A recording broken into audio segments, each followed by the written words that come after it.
It's the beginning of November, and that means it's time to be getting my garlic into the ground. I got the garlic that I saved from last year's harvest, this year's harvest, and we're going to be planting the bulbs into the garden here. I'm going to be planting the garlic over in this bed here. This is where my Roma tomatoes have been planted. So this is where I'm planting the garlic, and we're going to be spacing them about 4 to 6 inches apart. I had put them, as I said, I took the biggest and best of my garlic from this year's harvest, and I put them in this onion bag and I stuck them in the refrigerator. Wasn't necessary, but I wanted them to not sprout or anything like that. So they've stayed nice and firm in the refrigerator, kept them in a crisper drawer. And now I'm going to be separating them and planting them into the garden bed here. So it's really a matter of just breaking them open and peeling the bulbs apart into separate cloves. You can take off some of the paper on the outside.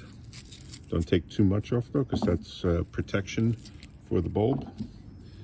And these are hardneck garlic, the music variety, and they're real good in cooking.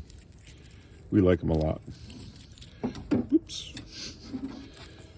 So we'll see how many bulbs we actually get as I go through and do all this.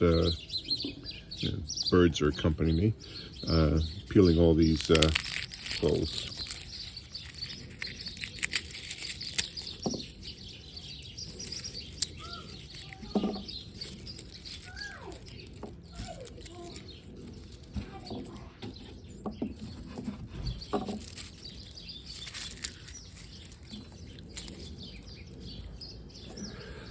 The bigger the clove, the bigger the bulb, they say.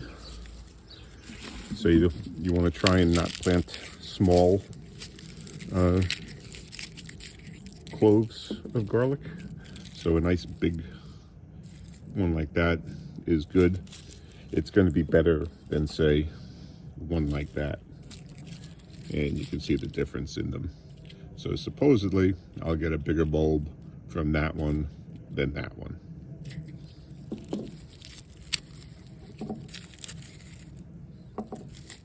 And like I said, take off some of the paper outside, but don't take off too much. Well, I'm going to finish up this bag and I'll be back. All the garlic has been separated out, and let's see how many we got. 42, 44, 46, 47 bulbs. So almost 50 bulbs, which isn't bad. Although I had said last time that the garlic that I harvested this year was enough to get us through with the mincing that I did of it. But that's actually not the case. I think we're going to run out soon enough. So I might have wanted to plant actually more garlic.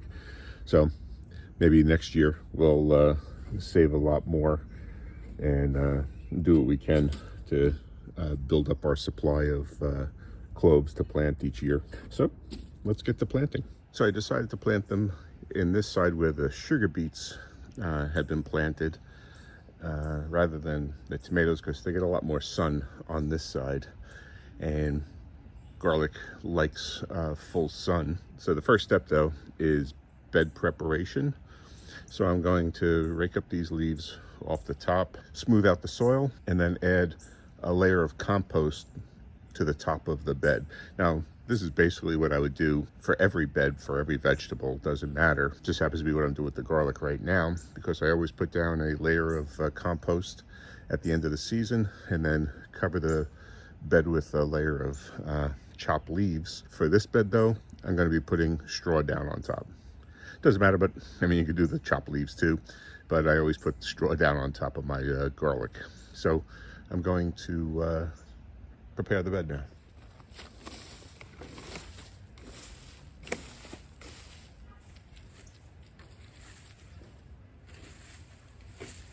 So if you find any weeds growing in your bed, make sure you pull them up. Garlic doesn't like competition.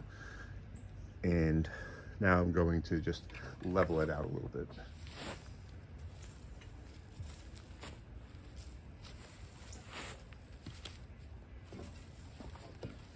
Rocks of one sort of another always seem to make their way to the top.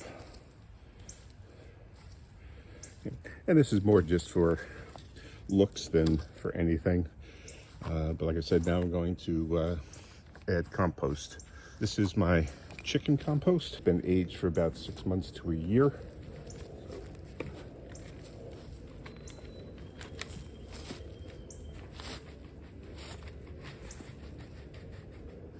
You can't have too much compost when it comes to garlic because they really love growing in compost. Clay soils, not so much. I think it hurts the bulb from expanding. But what I'm going to do now, because that should be enough soil for the amount of space I'm going to need for the near 50 cloves I'm planting, is I'm going to throw some bone meal on top. This is an essential, but bone meal does help in root production. And that's what you want at this time of the year when you're planting it. You want the garlic to put down good roots so that it can grow strong next year. So that's what we're going to be going with here. And my chickens are here to help. Hey, get out of here.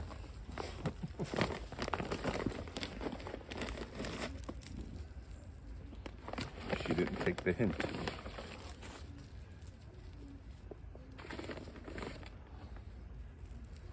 It takes these organic fertilizers a good 4 months to break down enough to come into a form that's ready for uptake by the plants.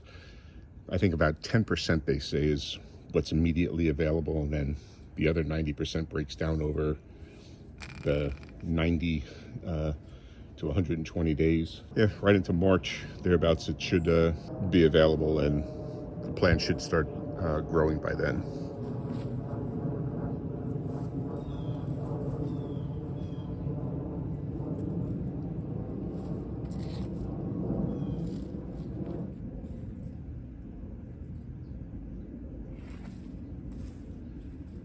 Bed prep work is done.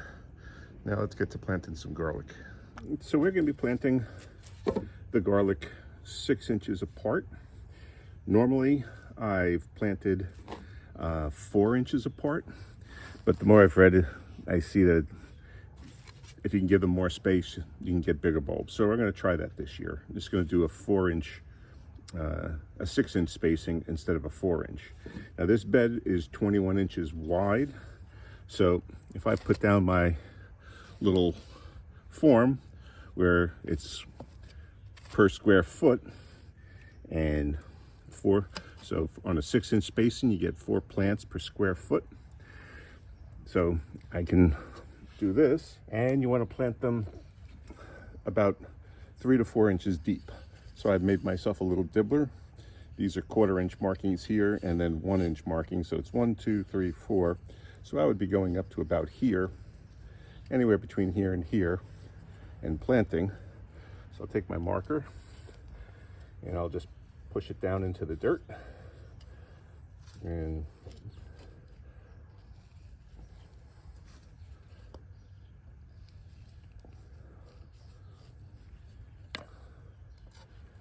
I should be able to get one more planting in here, yes.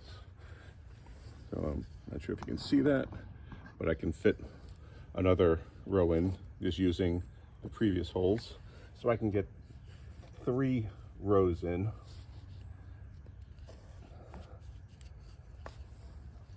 Per space. And now I just take this and move it over here and do the same thing.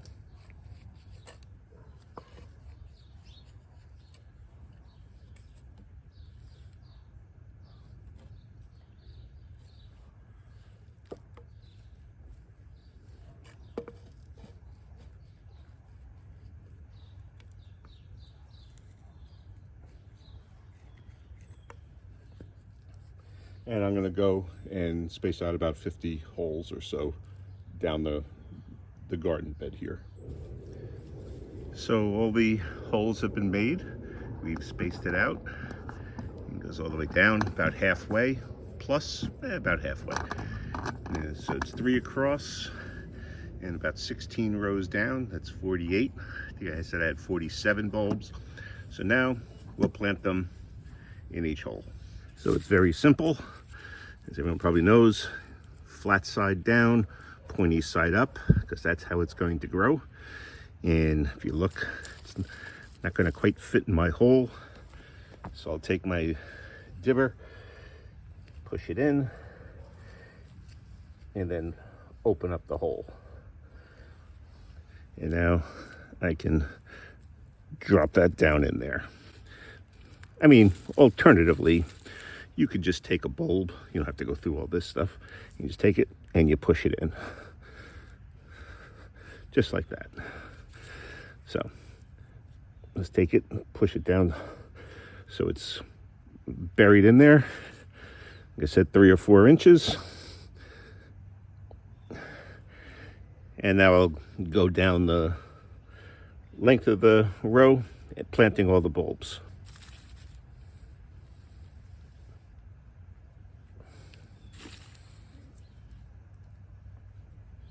So all the bulbs are planted, and right here had the chickens just scratching in the garden.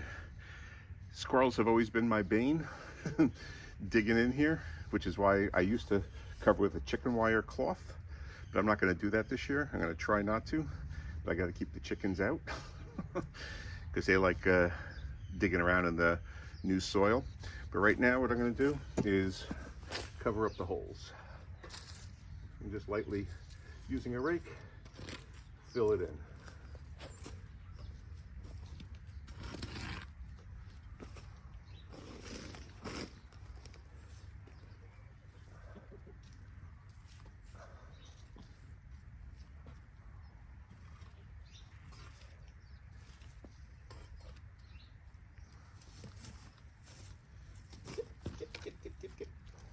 I just found a bulb in the bed where they were planted last year, so obviously I forgot one in there.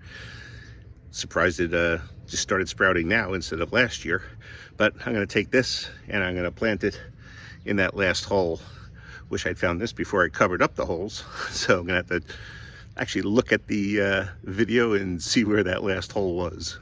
Okay, I found it right back there. So I've planted that. It might not grow, and it's a small clove anyway, but who knows? Maybe it will take, and we'll see what happens. In the meantime, I made this sign a couple of years ago. It's just a little 2 by 2 wood. You can see it's been used a lot. Bottom's rotted, even though it's pressure treated, and I made up a little sign for my garlic bed. So I'm going to put that right at the front here. Okay, we got that in. So what I'm going to do now is cover the top in straw. What I'm using is seeding straw with Trackifier. In theory, it should not have any weed seed in it, and should be able to, you want about a 2 to 3 inch layer on top.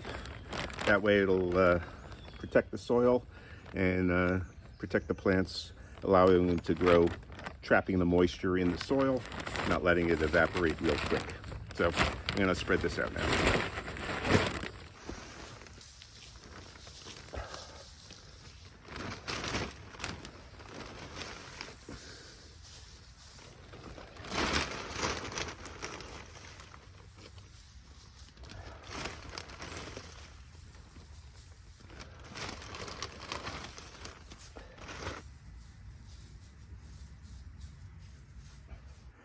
So we've got just enough of the straw to cover up the ground.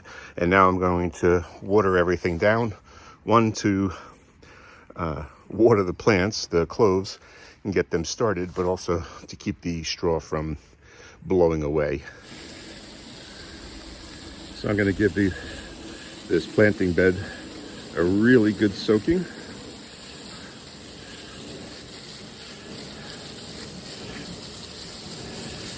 As I said, to make sure that we hold the straw down in place, but also to give the garlic water to begin its growth process. Garlic needs what's called a period of vernalization, which is, well, certain garlic needs a period of vernalization. Pretty sure it's the hardneck variety that I'm growing. And what that means, it needs to have a cold snap, like good cold temperatures, which is typically why you want to plant just before the cold season starts for you. That way it allows the roots to really develop without the green growth on top. At least that's the game plan. Now we'll see how much growth that we get this year. As I said, I've always done it in the past, planting around Columbus Day. Last year I went to mid-November, still got growth, but I'm expecting that I wanted to try going a little bit earlier than last year, but a little bit later than in previous years, only because I think last year was something of a fluke because we did have a very mild winter here. Past week, actually, we've had near freezing temperatures. I got a couple of freeze warnings on my phone, but they never actually materialized, at least not right here. I would get up at 4 o'clock, go for a walk with my dog, and it would always be around 37 degrees or so mid to upper 30s, but not freezing. Now it did affect some of the plants, like that potato I showed you, and it killed off the remainder of the tomato plants too. So I'm hoping this will be a more traditional year for winter, and so I'd like to get it in the ground a little bit earlier. So there it is. Garlic is all planted and ready for next year's growth. Hopefully we'll get a nice harvest next year. This year's I thought was pretty good. Could always be better, but I thought the garlic was pretty good.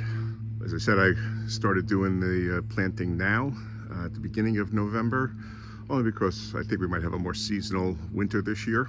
Even as I say that, the coming week is supposed to have temperatures go up to the upper 60s.